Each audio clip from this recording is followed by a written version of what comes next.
Hello dear students, আজ আমরা আলোচনা করব খুবই গুরুত্বপূর্ণ একটা বিষয় এএনএম জিএনএম 2024 সংক্রান্ত বিষয়ে আজকে আলোচনা করা হবে।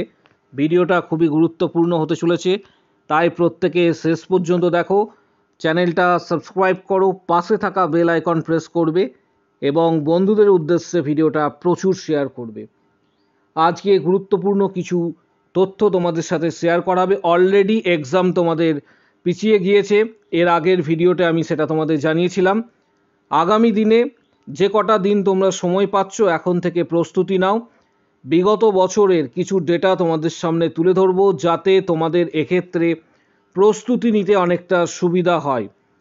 বিগত বছরের র্যাঙ্ক গভর্নমেন্ট কলেজের এক্ষেত্রে এএনএম এবং জিএনএম কত র্যাঙ্কে লাস্ট পর্যন্ত পেয়েছিল, সমস্ত তথ্য আজকে তোমরা এই ভিডিওর মাধ্যমে জানতে পারবে। পাশাপাশি এবছরের এক্সপেক্টেড কাট অফ কত থাকলে এবছর তুমি এএনএম জিএনএম এনটিএস পাবে সংক্রান্ত সকল বিষয়গুলি জানার জন্য ভিডিওটা শেষ পর্যন্ত দেখো। এর পাশাপাশি কিভাবে শেষ মুহূর্তের প্রস্তুতি নেবে সকল বিষয়গুলি আজকে ডিসকাস করা হবে। এক্ষেত্রে প্রথমেই তোমাদের একটা বিষয় বলে রাখি যে এএনএম জিএনএম অলরেডি যে তোমাদের শিডিউল ডেট ছিল সেটা কিন্তু পিছিয়ে গিয়েছে, নতুনভাবে রিশিডিউল করা হয়েছে। এখান থেকে ডাইরেক্ট নোটিশ অলরেডি আমি তোমাদের ভিডিও দিয়েছিলাম, নোটিশটা এখান থেকে তোমরা পুরোপুরি দেখতে পাবে। গত বছরে অর্থাৎ 2023-এ এএনএম, প্রথমে এএনএমে আসছি, অর্থাৎ এএনএমের লাস্ট কাট অফ কত ছিল। এএনএমে সর্বশেষ কাট অফ 2023-এ, এক্ষেত্রে তোমরা অনেকটা আইডিয়া করতে পারবে, আভাস করতে পারবে যে কত পর্যন্ত লাস্ট গিয়েছিল। তোমাদের সামনে একটা ডেটা এখন তুলে ধরছি। মূলত এএনএম, প্রথমেই বলে রাখি যে এই ডেটা তোমরা ওআরসিআরে পেয়ে যাবে, তাই অবশ্যই সেখান থেকে তোমরা দেখে নেবে। এএনএম জিএনএম 2023-এ ইউআর ক্যাটাগরি, এক্ষেত্রে সর্বশেষ যে কাট অফ গিয়েছিল ইউআর ক্যাটাগরির ক্ষেত্রে, এএনএমের ক্ষেত্রে বলছি, প্রথমে এএনএমের কাট অফ আলোচনা করব।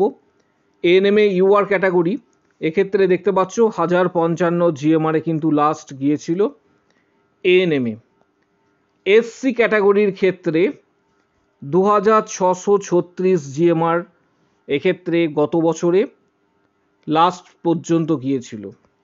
এসটি ক্যাটাগরির ক্ষেত্রে 14,754 জিএমআর পর্যন্ত কিন্তু লাস্ট নেমেছিল। ওবিসি এ ক্যাটাগরির ক্ষেত্রে 1202 জিএমআর লাস্ট পর্যন্ত নেমেছিল। ওবিসি বি ক্যাটাগরির ক্ষেত্রে 1305 জিএমআর পর্যন্ত লাস্ট গিয়েছিল, গত বছরের ডেটা এটা। অ্যাপ্রক্স তোমরা ওআরসিআর করলে কিন্তু দেখতে পাবে। ইডাব্লিউএস ক্যাটাগরির ক্ষেত্রে 4708 পর্যন্ত গিয়েছিল। সিভিল ডিফেন্স সিডি ক্যাটাগরির 3003 জিএমআর পর্যন্ত লাস্ট গিয়েছিল এবং অরপ্যান ক্যাটাগরি এক্ষেত্রে অনেকটাই পর্যন্ত গিয়েছিল, সেটা হচ্ছে 59,274 জিএমআর পর্যন্ত গত বছর লাস্ট পর্যন্ত নেমেছিল। অনেকেই জানতে চেয়েছিলে যে গতবারের ডেটা এক্ষেত্রে বলার জন্য গতবারের ডেটা তোমাদের সামনে তুলে ধরলাম। এএনএম জিএনএম 2023-এর লাস্ট কাট অফ কত পর্যন্ত গিয়েছিল। 2023-এ জিএনএমের কাট অফ, 2023-এ জিএনএমের যে কাট অফ গিয়েছিল সেটা এখন ডিসকাস করব। জিএনএমের কাট অফ 2023-এ ইউআর ক্যাটাগরির ক্ষেত্রে যেটা রেকর্ড করা হয়েছে 3766 জিএমআর পর্যন্ত গিয়েছিল এবং দার্জিলিং এনটিএসে কিন্তু সুযোগ পেয়েছিল, দার্জিলিং এনটিএসে সুযোগ পেয়েছিল। ওবিসি এ ক্যাটাগরির ক্ষেত্রে 4870 জিএমআর পর্যন্ত গিয়েছিল এবং বার্নপুর এক্ষেত্রে কিন্তু সুযোগ পেয়েছিল, বার্নপুরে। ওবিসি বি ক্যাটাগরির ক্ষেত্রে 3087 জিএমআর লাস্ট নেমেছিল, কালিম্পং এনটিএসে সুযোগ পেয়েছিল। এটা জিএনএমের ক্ষেত্রে বলছি, 2023-এর ডেটা কাট অফ।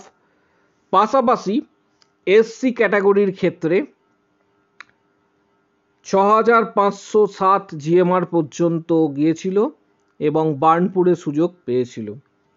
এসটি ক্যাটাগরির ক্ষেত্রে 20,370 জিএমআর পর্যন্ত গিয়েছিল এবং জলপাইগুড়ি এনটিএসে সুযোগ পেয়েছিল। ইডাব্লিউএস ক্যাটাগরির ক্ষেত্রে 9,009 পর্যন্ত কিন্তু লাস্ট নেমেছিল এবং সুযোগ পেয়েছিল এক্ষেত্রে কালিম্পং এনটিএস। সিভিল ডিফেন্স ক্যাটাগরির ক্ষেত্রে 6,369 পর্যন্ত গত বছরের কাট অফ ছিল, একদম এক্ষেত্রে জলপাইগুড়িতে সুযোগ পেয়েছিল। অরপ্যান ক্যাটাগরির ক্ষেত্রে অনেক দূর পর্যন্ত কিন্তু গতবারে গিয়েছিল, 71,466 জিএমআর পর্যন্ত শম্ভুনাথ পণ্ডিত হসপিটালে কিন্তু এক্ষেত্রে সুযোগ পেয়েছিল জিএনএম করার, গতবারের ডেটা। এবছরে তোমাদের সম্ভবত কাট অফ, কারণ প্রচুর সংখ্যক ক্যান্ডিডেট অ্যাপ্লাই, এবছরে তোমাদের কাট অফ অনেকটাই হাই থাকার সম্ভাবনা কিন্তু রয়েছে। আজকে সেটা নিয়ে ডিসকাস করব। পাশাপাশি প্রত্যেককে বলে রাখছি, যে সময়টা তোমরা পেয়েছো অ্যাটলিস্ট 7 থেকে 10 ঘন্টা 7 to 10 আওয়ার স্টাডি করো এবং ফোকাস রাখো এএনএম জিএনএম এন্ট্রান্সের ওপর, কারণ এবছরে ক্যান্ডিডেটের সংখ্যা অনেকটাই ইনক্রিজ করছে, কারণ এবছরে এজ লিমিট তুলে দেওয়া হয়েছে। অ্যাপ্রক্স যেটা প্রায় 4 লাখের কাছাকাছি স্টুডেন্ট কিন্তু এক্ষেত্রে অ্যাপ্লাই করেছে, তাই এবছরে কাট অফ কিছুটা হলেও কিন্তু বৃদ্ধিপ্রাপ্ত হতে পারে। তবে একটা বিষয়ের ওপর নির্ভর করছে, কোশ্চেনের প্যাটার্ন, কোশ্চেনের স্ট্যান্ডার্ড, এর ওপর কিন্তু কাট অফ অনেকটাই নির্ভর করছে। মোটামুটি তোমাদের একটা আইডিয়া দিয়ে রাখছি যে কতটা নাম্বার থাকলে তুমি এক্ষেত্রে সুযোগ পেতে পারো এএনএম জিএনএম সরকারি এনটিএসে এক্ষেত্রে চান্স পেতে পারো। কারণ যে কটা দিন সময় তোমাদের হাতে পাচ্ছ, অ্যাটলিস্ট 7 থেকে 10 ঘন্টা স্টাডি করো এবং অবশ্যই প্র্যাকটিস সেট প্র্যাকটিস করো। তার পাশাপাশি যে টেক্সট বইগুলি রয়েছে, যেগুলো আমি অলরেডি প্রিভিয়াস ভিডিওতে বলেছিলাম, টেক্সট বই অবশ্যই পড়ো, তার পাশাপাশি প্র্যাকটিস সেট প্র্যাকটিস করো।